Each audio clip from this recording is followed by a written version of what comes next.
So who are you? First, last name, the whole deal. Tell me everything. Hi, so I'm Dawn Michaela, and I was actually born and raised in beautiful Northern California. Went to college down in Los Angeles and lived in San Francisco for a little bit. I am a total food nut, really artistic. I love to paint. Do you like to cook? Oh yeah, I actually I'm almost done with writing my first cookbook, so stay tuned. Are you really writing a cookbook? Nice. Yeah, so my first cookbook should be available sometime next year. Sweet. And actually one of my most proud titles that I slap on myself is ex-food addict. Oh, good. I used to be have a lot of food addiction and just addicted to diets and just be stuck in this horrible cycle. So I now... So not just like the food, certain foods, but just like diet in general. Dieting in general. You would jump from one to another. Addicted. Oh my gosh. It was bad. I did it for probably... I went on my first diet when I was 12. The sad thing is, like, I wasn't even overweight at 12. I just was like looking at all the skinny girls and comparing myself to them and was like, why do I not look like that? And so, went on Weight Watchers with my mom. That's so young. In 8th grade was my first diet, and I stayed on cereal diets all the way till I was about 20. Yeah, about 20. Wow, so when you say ex-food... I mean, like that. I'm not joking. Like you did it all. I did it all. I did crash diets.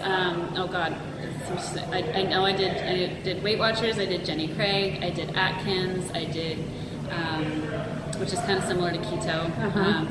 I did South Beach. And I came up with weird ones on my own too, like diets that I don't even know if they're actual diets. That you put together. I put together. Like I remember my freshman year of high school. I was like, I'm only gonna eat almonds and cranberries, and water. That's it. And so I went on the almond cranberry water diet for I think that lasted about 2 weeks. And then you tried something new. And then I was like, this sucks. I don't want to do this anymore. And then so I figured out another diet. But one thing that I don't think people talk about a whole lot when it comes to dieting is actually like what happens behind closed doors. Yeah. I'm hoping I'm not the only one in this boat. I know I'm not, but where you go tell your family and friends and everybody you're working with, I'm on this new diet, and in front of them, you're good, and you're saying what you're supposed to say. You're saying what you're supposed to say. They're all seeing you eat your salads, and they're thinking like, oh, good for you, so much willpower. But then when you go home, it's a whole different binging. And so I remember, like, even in high school when I was, dieting and doing all sorts of crazy stuff, I would still go home and I'd sneak chips into my room and cookies, and I would even though my door was closed, I would get under the covers in my bed, and because you knew, like, psychologically, you're hiding behind. Right, I wanted to hide as much as possible. Like, nobody can see me doing this because they all think I'm on a diet. Nobody can see that what I'm saying isn't what's actually going on. Right. So there's so much shame and guilt, and that started at like 13, 14. So when did you go all in with what you are doing now? So I know when you started telling us a little bit about yourself, you live here in Redding, California. You got a family, the whole deal. You're single though, right? Yes. You're single and beautiful. But all that aside, so now you're doing this, and how long have you been actually passionately and like, I'm all in? This is my new lifestyle. This is my future. This is my life. Like, how long has it been? Happy 10 years. Seriously, 10 years? 10 years. So when I was 20, I was a junior in college, and that is where either the peak or the lowest, whichever one you want to go with, but that is when it was at its worst, the diet thing. I almost ended up in the hospital because I had actually lost some weight since I graduated high school by doing fad diets. I dropped some, but by the time I got to college, it was really, really bad, and I was so determined to lose the weight. I actually restricted my calories to 500 calories a day, and I was exercising like 2 hours a day on top of taking diet pills. And just like completely crashed my body, and got to a point where I was walking up a flight of stairs and collapsed. And so so I finally realized, like, okay, Yes. this I'm gonna kill myself if I keep going like this. So I finally called my mom and told her, like, I need help. And we found a nutritionist that I started working with, and I started telling her what was going on for me, and she realized, like, okay, there's so much more going on here than just you need to change your eating. She's like, there's emotional issues here, there's psychological, that mentally and emotionally I was so twisted up with food, that food was not food, that food was a reflection of my own self-worth, that I was only worth anything if all I was eating was carrots. Wow. And like if I ate a cookie, that meant I was fat and I was ugly, and it's just everything. You had the wrong idea. Right. Just my entire sense of self-worth was wrapped up into food. And, that's a lot of pressure to put on yourself. So, naturally I would get into diet mentality. I'm like, okay, I have to fix this. I don't have any other option. I'm going to exercise for 3 hours today. Maybe I'll cut it down to 450 calories just to get myself. But then, like, that's so restrictive, and your body is screaming at you to eat, and it's just causing this chaos. And so then you come home and you completely lose control, and you eat like the entire everything in the kitchen sink. And then you're just like, oh my God, I failed. I'm so weak. I'm horrible. Why couldn't I just stick to my diet? I was doing so good all day, and then now I just blow it to crap, So this call that you made with this nutritionist, was that the turning point? That was the turning point, because she recognized what was going on for me. And she was like, there's a program for mindful eating. And she was like, have you ever heard of mindful eating? And I was like, no. She was like, you need this. Like, you have to. So she obviously knew. Yeah, and she flat out told me, she's like, if you don't do this, you're either going to kill yourself or you're going to be stuck in this cycle forever. She's like, you have to do this. And I love the title, Mindful Eating. And you're right, very few of us out here in this world know what that is or heard of it. So I'm really excited that you're doing this, and that this is your first intro, because I'm sure that in future episodes we're going to hear more about what that is, how we relate to it, So I'm super excited about that, and I know that's going to take more episodes. But so mindful eating, and for those watching for the first time, obviously you're going to put some information here in your bio where people can click over and connect and ask more questions. But at the very least, we know that was the turning point, and that's where that was the turning point. And I still, to this day, I say, like, she saved my life. Wow, like, literally. Yeah, literally. She saved my life. She grabbed me and yanked me back and made me realize, like, how backwards my thinking was, and on that just turned everything around. That's probably, where that passion is coming from then, because now you've been there. She literally yanked you out of this hellhole you were in with food, and now you want to share that. You want to save others. You want to... Exactly. That's exactly what happened. And the passion actually came a little bit later than that. So first, while I was doing it with her, it was hard. I was completely focused on me. But about a year and a half later, when I felt like, okay, I've got this on lock, I know my tools, like, this is now a lifestyle. Then as I was going around and hearing my friends and coworkers talk, and I was hearing all the things that women were saying to themselves about food, and hearing that restrictive thinking, and I was just like, and I just wanted to go up and shake them, and I was like, stop it, don't do please that. Stop it, like, you have no idea what you're doing to yourself, like, and knowing, like, I know where this road goes, like, please don't do this, like, don't do this to yourself. You call that it's not worth restrictive. it. It's restrictive thinking. Yeah. Of thinking you need rules, and good food versus bad food, and staying on plan, and all that stuff that you hear women say, like, or just anybody would say, oh, I really want that, but I need to be good. Yes, right. I need to be good. That's bad. That's restrictive thinking. That's restrictive thinking, and that's... And you teach people how to think differently. Yeah, how to, because a lot of people are in, like, a battle against food, like, it's us versus food. Daily, exactly. You see something you want, and you go, ooh, that looks good. No, I can't have it again. I can't have it. That would ruin my diet. How many calories, how much time would I have to spend on the treadmill to earn that? Like, you hear that all the time. Like, how much time at the gym is this going to cost me? Or you hear that all the time. It's like a slave. It is. It really is. It feels like being in battle. all the time, and it is exhausting. I bet. Oh my God, it is mentally exhausting. So what I help, I work especially with women, and so what I help women do is like, okay, just breathe first, like just calm down, and I help them realize that just food is food. Yes. There is no good, there is no bad, it is just food. All food is on a level playing field. Okay. And when you put yourself in the driver's seat and you learn how to tune into your own body and listen to what your body wants and what it needs, I guarantee you, for those of you watching who are thinking like, without rules, I would eat Cheetos and Twinkies all the time. Your body does not want Cheetos and Twinkies all the time, I guarantee you. So when you start listening to what your body wants, you'll start wanting a variety of things. And that's one of the issues with diets, is it's like you only get to eat these things. Right. And then if you're like, well, what if I want that? Yeah. That's not on plan. Sorry, you can't have that. So mindful eating is all about like putting yourself in the driver's seat. You get to be in charge. You get to be the boss of your own body. Don't let Others. somebody else, tell you what's best for you and your body. They can't feel what you're feeling. They don't know what you're thinking. And so to just think that this blanket diet is going to work for everybody and all their different struggles and what they're going through. Each person's so different.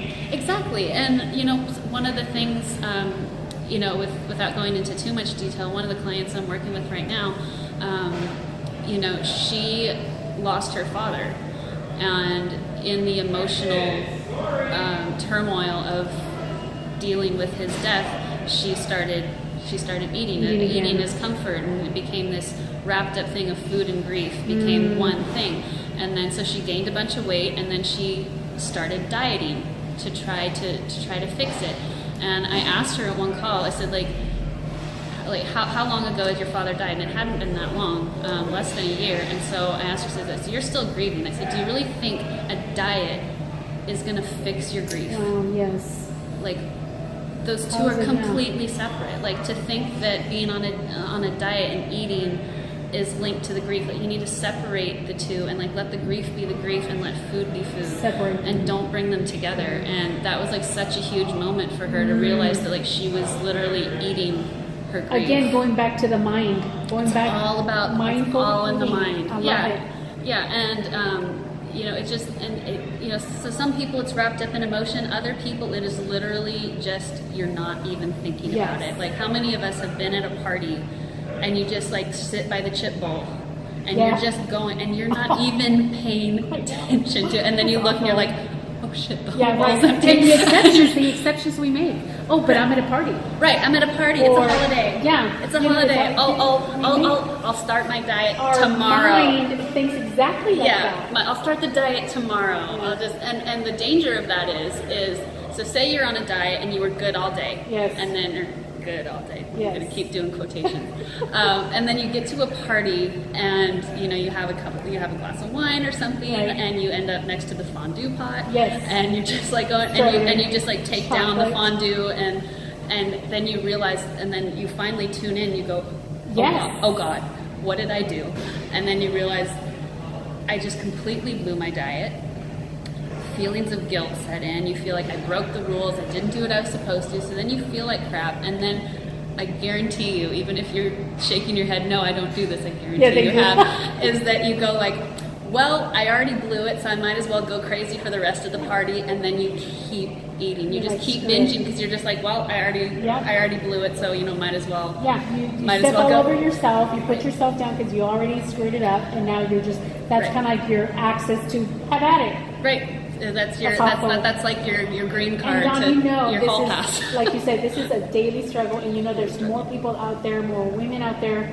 I don't care what age or stage of life, right? We all. Like I said, I started dieting at 12. I wish somebody, when I was 13 or 14, before it got as bad as it did, would have stepped in and said, stop. Yes. Like, let's fix this now because the next, 8 years of your life is going to be hell. Yes. If you don't get this under control. I wish somebody would have done that at an early. But then again, now we have a lot of means communicating this information, like technology and even social media. Right. And I want to add one thing real quick to just kind of give people a little bit of hope. Yes. Because So many women, when I start talking to them about this, they're just like, oh my God, this is huge. This is really hard. And yes, it is hard. But you guys already know how to do this. We were born as instinctive eaters. You don't see babies binge eating. Mm-hmm. Like they cry, they eat, and then they stop when they're full. Little kids, like you see little toddlers, they'll eat 3 bites of a sandwich and then I'm full, I'm done. We are born to listen to our bodies. We are born tuned in. We actually learn how to disconnect, and we learn how to not pay attention. Like that is all learned behavior. So basically all mindful eating is like hitting the factory reset button on your phone. It's like, okay, let's forget all the crap you've learned and go back to what we were born to do. And so you're saying there it's natural. It should be it's a natural. It is a natural thing. Born. Like, we are all born tuned into our bodies, knowing when we're hungry, when we're not, and knowing when we're full. It's time to stop. It's all these things. For example, if any of you were a member of the Clean Plate Club. Yes. Oh my gosh. Yes. Right? Okay. So that is basically saying like, okay, you can have dessert when you clean your plate. That is starting to reward overeating. Oh. That is rewarding overeating with more food. Horrible. So you're starting to teach kids like, if you want the treat, eat more than you actually need to. And so impressionable at that age too that they begin to think that's the way it should be. That's the way it should be. You hear there's starving kids in Africa. Yeah. There, things like that. That starts laying the guilt on food of like, it's here, right? Eat it. Even if you're not hungry, even if you don't want it, it's a buffet. It's free. Eat as much as you can. Go back and you again. know what's funny about that? Buffet versus really expensive food, whether it's free at a potluck or $100 a plate, you hear the same thing. You hear it's free. Eat it up. Yes. Or I paid good money for this. You better so eat every bite. The whole thing. So it doesn't matter whether it's free or expensive. It's still eating more than you need, and our whole culture is teaching us to eat more and to disconnect. And you can have an extra large fry for just 69 cents more. Awesome. And it's like, you don't need that. Your body doesn't need that, but it's like our whole culture is driving us to think you do. You're saying there is a way to go back to that reset and say, I'm starting over and I'm starting the way I was meant to. Yeah, it's relearning how we were meant to eat. And like you look back, like diets are relatively new in the history of the world. Yeah. Like the Egyptians weren't dieting. Hey, that's a good point. This was not, like, this is a new phenomenon. Yes. And it's not how our bodies were designed. Our bodies were not designed for this. Our psyche was not designed for this. Our emotions were not designed for this. So we created that. We created it. This is not how eating is supposed to be. So for the people that are watching for the first time, and those, like I said, those women that are like, oh my gosh, what she's saying, I am totally resonating with what she's saying. I want to know more about this. I want to know more about what it takes, what I need to do, what this reset button. I want to reset. Right. I know you're going to share with us a little bit about what future episodes will look like here on IGTV, but for now, for those that are like, I want to talk to this girl now, how do they reach you? What do you? So many ways. I'm everywhere. So do you have a website? I do. So you can go to www.donmichaelanutrition.com. To read a little bit more about my story, read about my coaching program. It's Dawn Michaela. DawnMichaelaNutrition.com. And you can read about my coaching program if you want to work with me one-on-one. If you want to just learn more about this and see more videos and interact with some other women who are struggling with the exact same things, and you can support each other. I have a completely free all-women Facebook group. And I will provide the link. If you raise your hand or comment and say, yes, I want in, I will message you the link to come join us, and you can get in on that conversation. And I talk a lot about what mindful eating is, the common struggles. I'm actually doing a Facebook Live later this week about addiction to sugar. Oh, very nice. So if you've been feeling addicted to sugar, out of control on sugar, that's something I'll be addressing. So this invitation to your Facebook group, it's a private group, and nobody else can see. No one else, and then it's free, obviously. So free. no strings attached. People can just come in and be part of that, listen to your videos, interact, whatever. Yep. And I know I watched one that was powerful, that I personally was like, oh my gosh, I can totally relate what you said. In fact, I cried when you cried because it was so good. And so I wasn't expecting that. Yes, I was like, oh, I know it was, because when you were reading, I could tell this was totally raw. You were not expecting, but it teared me up because I'm thinking, I felt your pain, and I've been there too. And so just for those that are watching that want to be part of that group, that's the kind of stuff that you share intimately with that group, that core group. So yeah, I share a lot of my personal experience, struggles I went through, because I think that's a lot of the problem, again, with diet mentality or diet culture is they put up all the success stories about, like, Mary did this diet and look at her results, but you don't realize, you see it, but you don't think about it. Under there, they say results not typical. Yes. Okay, they, like, all the diet pills, all the diets, they show that that's not the norm. That's what sells you. That's what gets you in that one person's result. But they're even telling you, not typical. This doesn't happen very often because diets don't work. That is not how we're built. So they have to legally say, this probably won't work for you. That's basically what they're telling you. But because we measure ourselves up against that, well, Mary did it, so why can't I? We don't talk about the struggles. It's like once you go on the diet, everybody just expects it to be hunky-dory, and you're just going and you're doing your food plan and everything's great. And the struggles are at the heart of the problem. The struggles are the heart of it. It's what happens behind closed doors. It's what happens in your heart and your mind the whole time. And because you're not supposed to talk about that, right? Like, women just carry that inside by themselves, and they think they're alone. They think, well, because Mary's so successful, I'm the only one failing at this. And you carry that and you think you failed and that you're the problem, and you have this weight on you all the time. And so when you come join this group and you start seeing other women's stories and what they're struggling with, you're just like, oh my God, I thought I was the only one. And that is so encouraging. Yeah. That is what fuels people. I know it fuels me to stay, to stay positive with you and not have that struggle and that challenge and that relationship, as you call it, with food, which I want to hear more about in future episodes. So, okay, so we got to wrap it up because my goal was to keep this under 30 minutes, and we're at 23 minutes. Ooh. Yay! So, time flies when you have fun. That's right. So this is your intro, your very first IGTV intro channel. So anybody that is watching this, please subscribe, follow Dawn, and again, you're going to post your information right as to how people can reach you. So you can reach me in upcoming episodes. Things that I'll talk about is I'll go a little bit more into why diets don't work, and actually why serial dieting, yo-yo dieting is actually so bad for your health. You're actually hurting yourself physically as well as mentally and emotionally when you're doing dieting. So that I'll be talking about that. Like I said, I'll be talking about sugar addiction in the group. Just little mindful eating tips and tricks. I'm not going to give you anything unless you work with me. Like, your wealth of information. The reason I do this is because I don't want women to go down the same path I did. Like, I don't want to see anybody there. When I hear people's stories saying that they're suffering, it breaks my heart. So I don't want to be like, oh, I see you're suffering, but hook a price tag to it. Like, I'll only help you if, I don't want to do that. So I give away little tips and tricks, and I do little kind of mini coaching sessions on my private group. And then just kind of teaching you how to adopt mindful eating and integrate it into your life and just repair your relationship with food so that it's not so stressful. That's awesome. Painful. Dawn. Well, thank you for sharing all that, and we'll leave it at that. And everybody, again, tune in and come back for more. Thanks, Dawn.